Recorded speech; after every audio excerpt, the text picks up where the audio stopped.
Pilipinas at buong mundo. Naitay Kapuso, kailan po ng 20 minutes ng inyong hapon. Ako po si Boy, and welcome to Fast Talk with Boy Abunda. Maupay na tulop ha iyong atanan, Pilipinas. At sa lahat ng kasama ho natin sa Facebook at YouTube, sa lahat ng nakikinig po sa DZWB, welcome to the program. Espesyal po ang ating episode ngayong araw na ito. I have a very special guest. I look forward to being with her. I look forward to doing conversations with her. Naitay Kapuso. Please welcome Jackie Lou Blanco.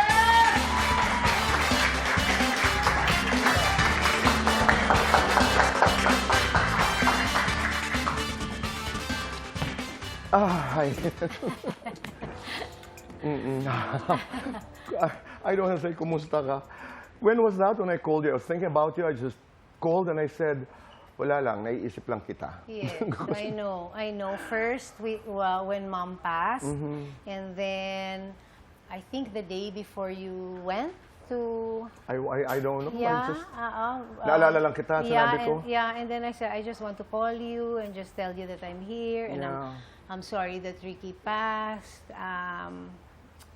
It's very nice and comforting when people call you and just tell you how you are, or I'm here, or it doesn't remove the pain, but it gives us a little comfort to know that we are being thought of, right? Or you are thinking of Mom, or you're thinking of Ricky.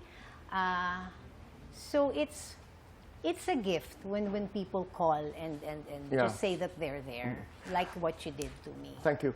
At saka napakahirap, and I wanted to share this experience sa ating mga kaibigan na nanonood, dahil napakahirap maghanap ng tamang mga salita. And minsan, ito yung mga pagkakataon po when less words are more comforting. Yes. Kasi nung naranasan ko, nung pumanaw ang nanay, yung mom, paulit-ulit kang tatanungin kung kumusta? Paano nangyari? Sabi mo nga, quota ka na. Quota na ako, Tito Boy. Quota ka na sa heritage. Quota na ako. Oo, kami ng mga bata. Correct. But yes, you're correct. You know, when Ricky passed and people would come to us, those who have been in Mommy's wake, they don't know what to say anymore. Right. And I don't expect them to say anything. It's okay to be quiet. Yes! Yeah. They just hold my hand and I know. Parang it's like they're telling me, oh my gosh, here we are again. I don't know how it is for you, but you know, hinahawakan lang yung kamay ko. And... Jackie, 20 days. I know. 2 deaths. I know. Ang katanungan, how are you coping? I don't know. By God's grace. And I understand. By God's love, I take it a day at a time, which is the same thing I tell my children. Let's take it a day at a time. There'll be a day when we're okay, the next day we're not okay, and it's okay. Because there are no shortcuts to grief. You know that, Tito Boy, when you lost your nanay. But for me, I think it was harder because my brain couldn't process that I lost Mom, and then now I've lost Ricky. It's like there are days I'm thinking of Mom and crying for Mom, and then after a while I'm crying for Ricky and crying for my children because I know how hard it is for them and how hard it will be for a long time. So, hindi 1 + 1 = 2 ng utak ko that I've lost 2 loved ones. I get that. Kaya napaka-logical ng tanong kung how are you coping? Yes. Nabago ba ang iyong pananaw ngayon with this experience sa death? Are you more afraid? Are you less afraid when you come to think about it?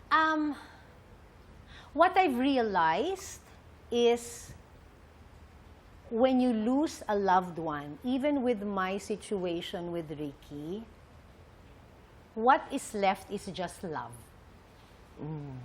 I don't think of the not so good times. I don't think of anything else. But what lasts pala talaga is love. Tama. Both for Mom and Ricky.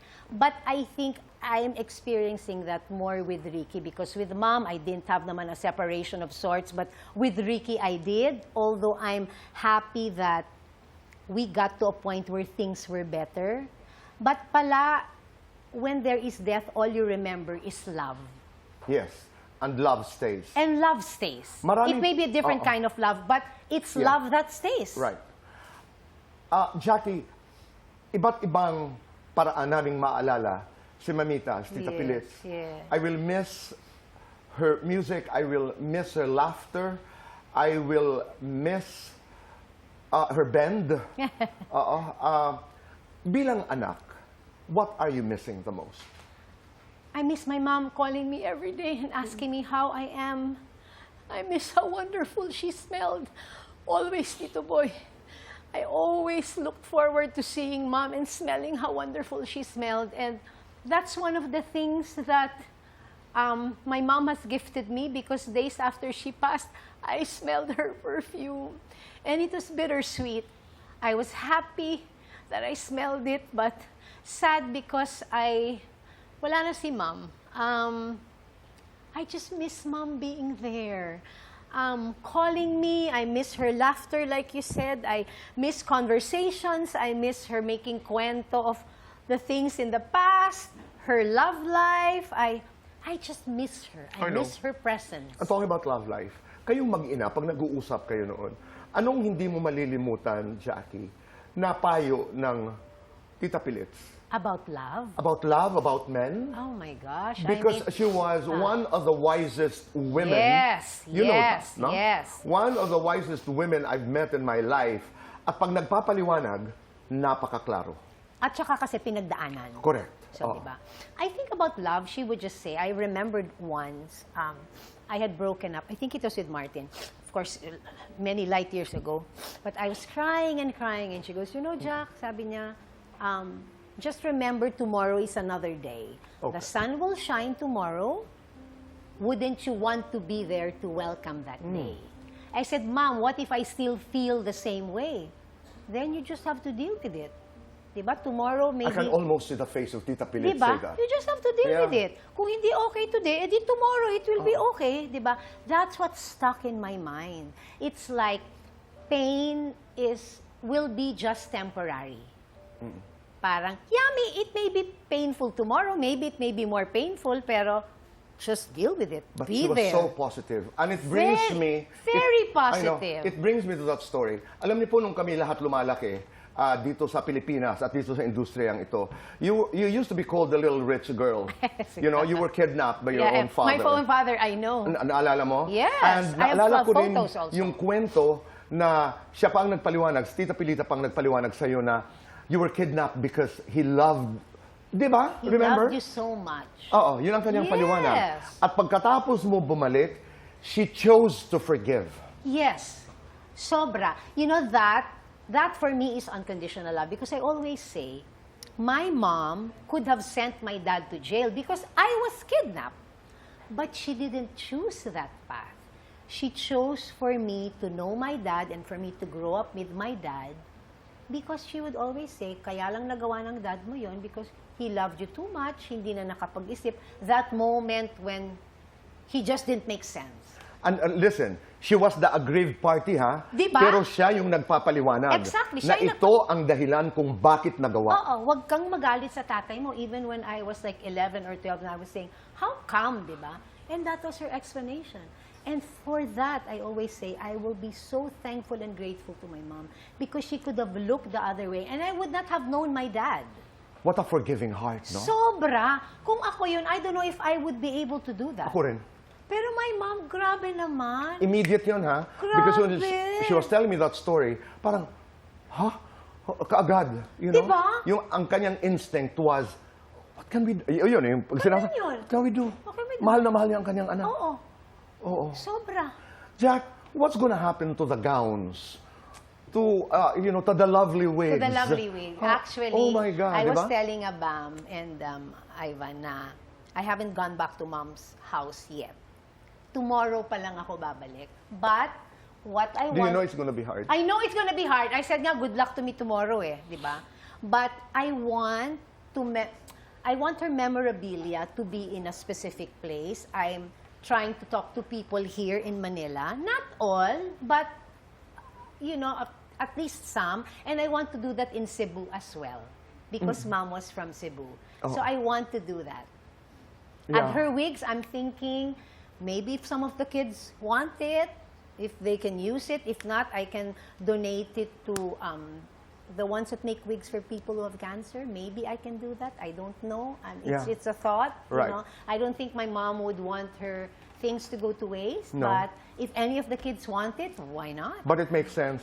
Generations to come deserve and must know Pilita Corrales. Yes. Yes. And that's Definitely. one way of letting her be known. Yes. Hindi pwedeng Hindi pwedeng hindi. No? Hindi. Hindi pwede. And I want the younger generation who may not know my mom or are too young to know my mom to know that this is the kind of mom I had.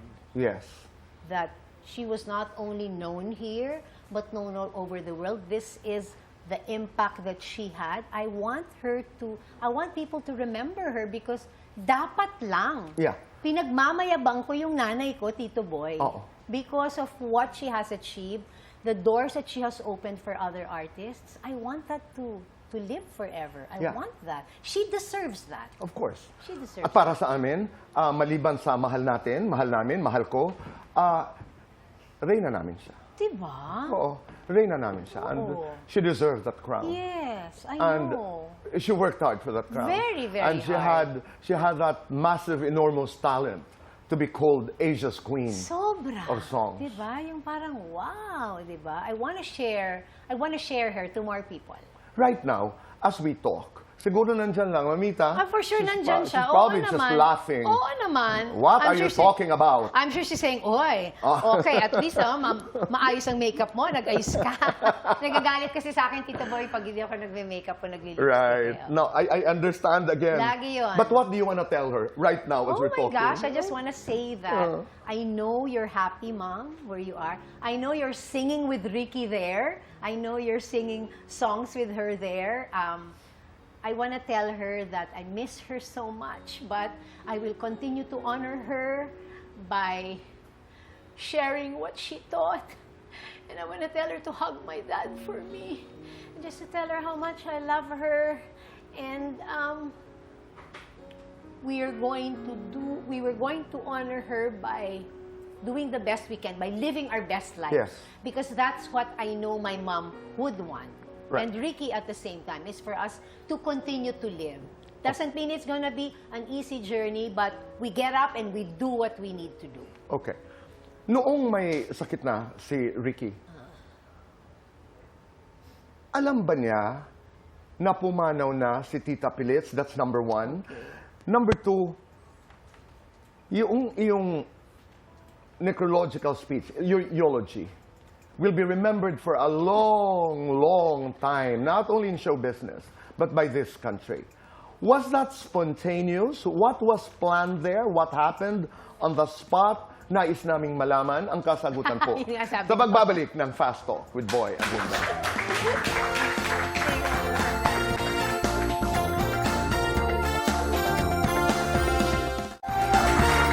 We're back on the show. First, Jackie, I wanted to know, si Ricky ba nung may, he was sick already. Yes, yes. Did he know na pumanaw na ang Tita Pilits? No, in the beginning I was thinking, should we tell him? But my kids were saying, Mom, no na lang, he'll feel bad pa, wag na lang. So we didn't. And they were very close. Sabi ko nga when Ricky and I got separated, yun ang hindi nawala. My mom's love to Ricky and Ricky's love to my mom. It was always there. And that's such a blessing to have that. Ang joke ko nga, since nauna si Ma'am, pagdating ni Ricky sa langit, sasabihin ni Ricky, oh, Mamita, nandito ka. Oh. Sasabihin ni Mamita, oh. Tapos sasabihin ni Ricky, kanta tayo. Sasabihin ng mami ko, hanggang dito ba naman, Ricky? Magjujuwet pa tayo. Yun yung joke namin. Ano yung kinakanta nila? Kung ano, kung basta ano-ano lang. nagjujuwet sila. Oo. Okay. So sabi ko nga, yun yung, but no, we didn't. We opted not to. I think it would have been too much also Yeah. for him. Yeah. Okay. Yung eulogy. Oo. Kung saan tinawag mo pa si Mayer, Si Malca at at saka si Cheryl. Cheryl. Yes. Ano ang kwento sa likod nung eulogy na yun? That actually started, Tito Boy, kasi when we were in the hospital, and I also said this in my eulogy, the doctor took me aside and he said, Jackie, can I talk to you? Sabi ko, okay. And she said, I just wanted to know how to address everyone. Sabi ko, what's the doctor talking about?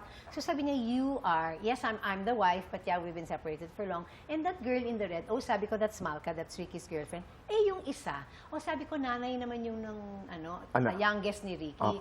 Kasi niya, at okay po kayong tatlo. Okay naman kami, obviously, we're all here. So, to my mind, it just came out of parang idol na fe kaming tatlo. Kasi tatlo, di ba? Tapos pag pelikula mo yun, di ba? Pag dalawa lang kami ni Malca, dalawang Mrs. Real. But, my eulogy, the only thing that was in my mind was I wanted to honor Ricky more as a father and grandfather. And I wanted to thank Malca because she really took good care of Ricky. Yung idol na fe, lumabas na lang yun because yun nga yung joke namin. Bago ito, did you have a relationship with them? With who? With yes, Malca? With Malca because you would I do had conversations, met her. you would talk to each other? We would. It was awkward first in the beginning, but I did not want to have any awkward feelings kasi we would see each other sa binyag ng mga apo or whatever. So my prayer was only, Lord, tagalin mo na yung awkwardness para okay na. So he did and it was okay, but it became parang we would really help each other more when Ricky got sick kasi we were all there and we all had our assignments. I was there more for my children but to make sure ano yung lagay ni Ricky and then so all of us would be there. What about Cheryl? She was also there. But before that? Before that, I had met Cheryl when Teddy, Ricky's youngest, was 7 years old. Okay. And wala, okay lang din sa akin kasi I don't know, Tito Boy, parang okay lang. I didn't... Manang-mana ka sa nanay mo? I don't know. Kasi parang feeling ko, Ricky and I didn't work and I was happy that somebody else was making him Tita happy. Pilis kasi was like that, no? Ewan ko, parang feeling ko, I don't know, hindi siya naging mahirap para sa akin. Oo. And I guess that's to my mom. No, correct. Yes. That's what I'm saying. Yes, thank you for telling me that. But yes, that was mom. Ito yun. Pag tinanong mo si Tita Pilita, bakit gano'n? Ganun eh. Okay eh. Kaya may ni Tita anong Annabel. gagawin mo? Okay din sila ni Tita Annabel. Di ba wala silang ano? You were given a chance to speak to Ricky in the hospital. Sa ICU, I read about it. Yes. You can answer this, you may not answer this, Jackie, but I want to know, anong ibinulong mo kay Ricky? I just told him that, Ricky, I'm here. I'm here with the kids. Don't worry. I will take care of the kids. I'm sorry if I hurt you in the past. And just don't worry. We are going to be okay. And I told him that I loved him. Because, like I said, I think you realize when somebody is going to pass that the love does not go. The love stays. It's a different kind of love, but that's what stays pala, Tito Boy. Right. Hindi pala yun nawawala. Yun ang talaga. naririnig ko ngayon sa ating pag-uusap. Hindi Dasal talaga. mo ngayon, Jackie, as a last question. What is your prayer? If I were to pray for my children, especially because they're the ones who are having a hard time, my prayer is that the Lord continues to strengthen them and strengthen us as we deal with the two losses, but more for them because it's very hard for them that they've lost their dad. Ricky was still very young. But siguro just strength and for him to guide us to do what we're supposed to do. Because ang dami-daming kailangan asikasuhin, di ba? That he just guides us so we do the right thing. And that they continue to honor their dad by being excellent at what they do and by being good people. Both for mom and for Ricky. Jackie, you have my love. Thank you. You have my love. Thank you. Maraming Thank salamat. you so much. Thank you very much. Maraming salamat. Thank you, Tito Boy. You take good care of yourself. Maraming salamat po sa inyong pagsama sa amin. We'll see you again tomorrow. Goodbye for now. God bless.